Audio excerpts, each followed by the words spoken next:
risk is where it's at, you guys. I think, as you say, Brian, this is an increasingly unpredictable world. To expect to quote unquote play safe and make low risk decisions and see high yielding return results, you're just kicking what you desire down the line, and you're kidding yourself that that's how to get there. Tell me if this rings true for you, because this is the first experience I had. I remember thinking that what I was paying for was the 3 months, was the amount of time and the amount of sessions I was getting. And then what I realized was, in retrospect, it was one thing he said in one session once that ended up being what not just was worth $5,000, but ended up being worth hundreds of thousands of dollars over the next year or two. It was just one thing in one session, and the 3 months for me felt like it was just designed to have the space to find the thing that was going to make the difference. And that's so I started thinking about coaching. I love that perspective. I've never thought about it that way. I do think, however, that if you're going into if anyone is going into a coaching container, looking at the sum total of the value, or the total value of the program or the investment being the sum total of Zoom calls, trainings in the resource library, minutes of Voxer messages back and forth, you're missing the point. It isn't about, and frankly, I think that we can bring a real scarcity mindset and mentality to our investments when we feel like we have to squeeze the very last drop. It's like the equivalent of going to an all-you-can-eat buffet and just gorging yourself. And it's like, okay, just because I can have 75 pieces of chicken and all the soft serve that I want doesn't mean that's the best choice for me right now. It's not actually about squeezing every ounce or every drop. And I have to say that to clients who, I check in with in Voxer, and they're like, sorry, I haven't messaged. I'm like, it's totally fine. There's zero pressure. I'm just here. I want you to know if there's anything you need, I've got you. But for most of my clients, and, it sounded like for you at this time, and for the women that I serve now, they're busy. They're CEOs. They're running companies. They don't need to be sucking, every ounce of life force out of the container because they paid for it. They're paying for me in their pocket. They're paying for that proximity. They're paying to have a partner, a resource, a bounce, a strategist, a creative partner, a visionary, a confidant, to be able to, have the conversation that will spark the one thing. And hopefully there will be multiple one things over the duration of a container.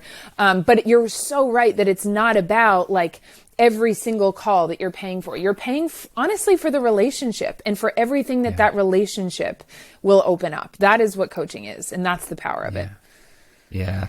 It's so well said. And learning that then years later, when I started getting asked to coach people, I wasn't trying to become a coach, just people started reaching out like, hey, you have this big TEDx talk. Can you coach us? Can you coach me? Whatever. And I just I kept that in the back of my mind in terms of me transitioning into coaching. How do I want to show up? How do I want to do this thing? And for me, it's very much became I remembered that experience, and I've had many of them since then in different ways as myself hiring coaches. And it really changes it when you think about, this is not, it's something you said to me, because you and I have hired each other, and that's the other thing that I wanted to bring up there, is so much of coaching is not about the fact that someone else is so much smarter than you. It's just that everyone has different experience and different expertise. And it's why would I spend 5 years beating my head against the wall when this person has all that expertise and can just talk me through it from their point of view? And so when you needed to give a TEDx talk, you hired me. When I needed to transition when my entire business fell apart in the first month of COVID, and I had zero income with a baby on the way and no prospects, and I was sweating through clothes 15 times a day going, what am I going to do? You were the first call.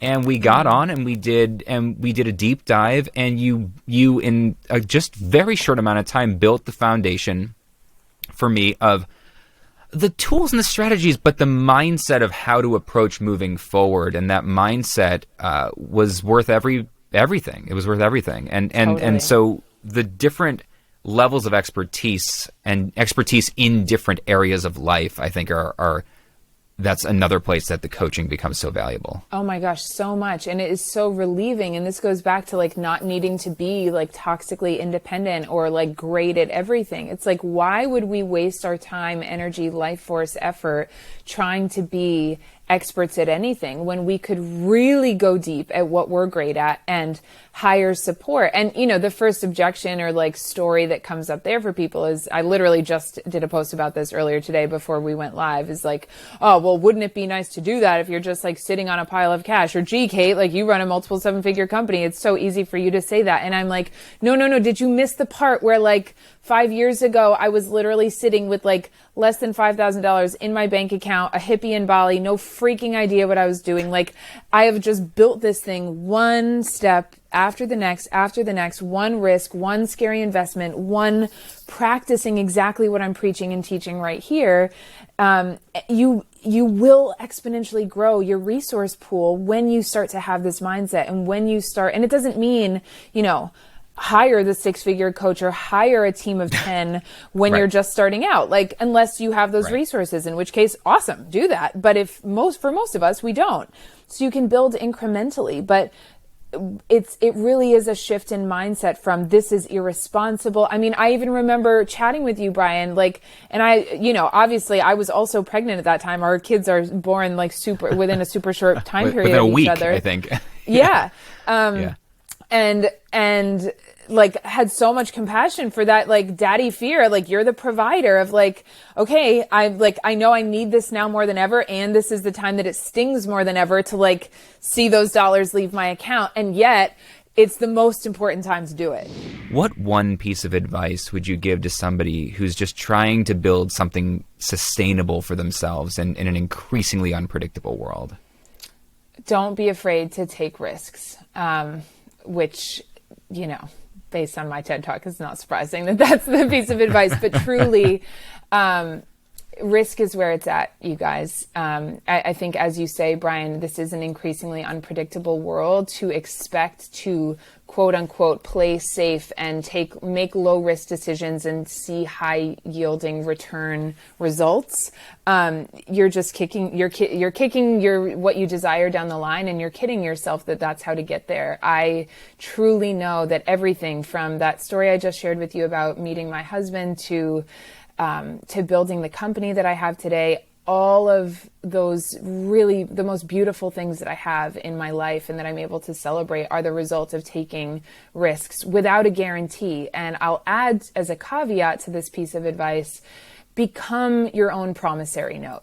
You are not going to get a promissory note from the universe, from a coach you invest in, from a new, career pathway that you decide to pursue, that it's going to work.